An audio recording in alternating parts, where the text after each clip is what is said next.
Hey yo, today we got 4 movements in the warm-up. We're gonna start with jumping jacks. You guys should know and love jumping jacks by now. Feet together, hands at your sides. We're gonna jump our feet apart, hands clap overhead at the top. After that, we're gonna get into some plank extensions. So these can look one of 2 ways. You can start by doing these on your knees, okay? Here, you can either go extend opposite arm and leg, touch underneath, and then extend back out and come back down. Okay, extend, touch, extend, come back down. If those feel like they're no big deal, then go from your toes, okay? Extend opposite arm and leg, nice and slow, come back down. Try the other side, okay? Each time you extend counts as 1 rep. After that, we're gonna stand up. We're gonna do 20 back and forth lateral hops. Pretend there's a line down, or maybe put a line down or something like that, but just jumping back and forth laterally. 1, 2, 3, all the way up to 20. Last thing we're doing is a hollow rock, all right? So the full hollow rock looks like this. I lay down, put my arms up overhead, and I rock forwards and back. So I'm just working on keeping as much tension in my abs as I can so that I can keep the small of my back on the ground. If you guys are struggling with that, if you feel like you're just kind of bouncing on your butt and hitting your shoulder blades and just going back and forth like that, scale it a little bit. Bring your arms alongside your hips here. You can bend your knees a little bit more. You can even go as far as to grab onto your legs, okay? We're trying to get some engagement through your core, so this should function as a warm-up, but we're also trying to get enough tension that you can actually hollow out and put the small of your back on the ground. So keep that in mind as you're working through your hollow rocks.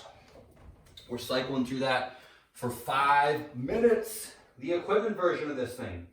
We're gonna do 5-minute rounds, okay? We're gonna do 4 of them, and you get a minute of rest between each one, all right? We got a bunch of different movements that we're gonna do.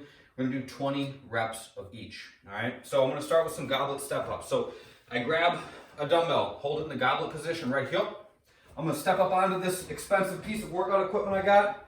Very fancy, I know. That's 1, that's 2, okay? You can go all the way up to 20. If you guys only have light dumbbells, grab both, put them at your sides like this, okay? In the suitcase position, that can load you up a little bit further. After we get done with our step ups, we're gonna do sit-ups. Good old-fashioned sit-ups. My feet plant, lay down, put my arms above my head, throw them forward and sit all the way up. Okay, nothing too crazy with those. When you're done with your sit-ups, we're gonna do alternating bent over dumbbell rows. So I'm gonna grab both dumbbells. I'm gonna stand up with them, then I'm gonna fold forward. So think about doing like a good morning, I guess is the best way to think about this. So my shoulders are packed, my belly's tight, I'm gonna bend my knees, and then I fold forward till I feel some tension in the back of my legs. I'm gonna pull the right dumbbell up to my ribs on the right, then the left dumbbell up to my ribs on the left. That's 2, 3, 4. So as we're doing these, there should be no loss of tension in your abs, okay? So there shouldn't be any of this going on, okay? At the same time, you don't want to be way overextended either. Belly tight so that you're nice and neutral. There should be no movement through your upper body or no jerking to get the dumbbell to move, okay? It should be a slow and steady motion. I fold forward, pull on the right, come back down, pull on the left, okay? Think about being on the rowing machine. Same mechanics, right? Your elbows come back behind you. After that, we're gonna do dumbbell snatches. All right, we're gonna alternate sides as we go. So I'm gonna put the dumbbell between my feet. I'm gonna open up my hips quickly to get the dumbbell all the way up to overhead, then set it back down and switch sides. This is all about using your hips, all right? Your arm plays a role for sure, but the power comes from your hips. So make sure that this is happening quickly, all right? Same thing as what was important with those rows, belly tight the whole time. I'm gonna pick the dumbbell up. Okay, when I do, watch the position of my hips relative to my knees and shoulders. When I pick this thing up, my hips are between those two. Shoulders are above my hips are above my knees. I pick the dumbbell up with a flat back, bring it all the way up to overhead, then I set it back down and switch sides. If you guys want to switch sides on the way down so you can just tap and go, that works, but keeping your back in a strong position throughout is priority number 1. Okay, don't let your shoulders come forward. Try to avoid any twisting that's not necessary as you go, and work methodically as you go. Don't rush them just to get them done quick. Keep them good. After that, we're doing some push-ups, but we're gonna do a very special kind of push-up today. I think you guys are gonna love it. It's called a hand release push-up. So visually, very small difference, but if you do them correctly, you're gonna feel it. It feels a lot different if you do them right. The idea with a traditional push-up, you lower down until your chest touches, and then you push back up. With a hand release, we lower down to absolute 0, meaning we let our body come all the way down to the ground. We pick up our hands and then push, okay?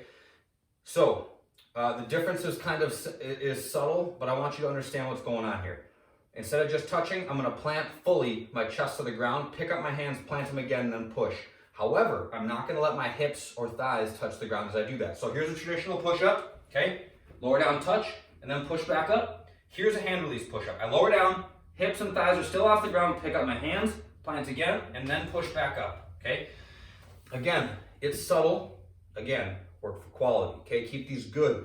Don't let your mechanics get sloppy. If you guys start to feel like you're snaking up, if you can't avoid keep letting your hips or thighs touch the ground, go back to traditional push-ups, okay? Then go back to push-ups from your knees, and if you need, you can put some books between your hands to kind of elevate the ground a little bit, okay?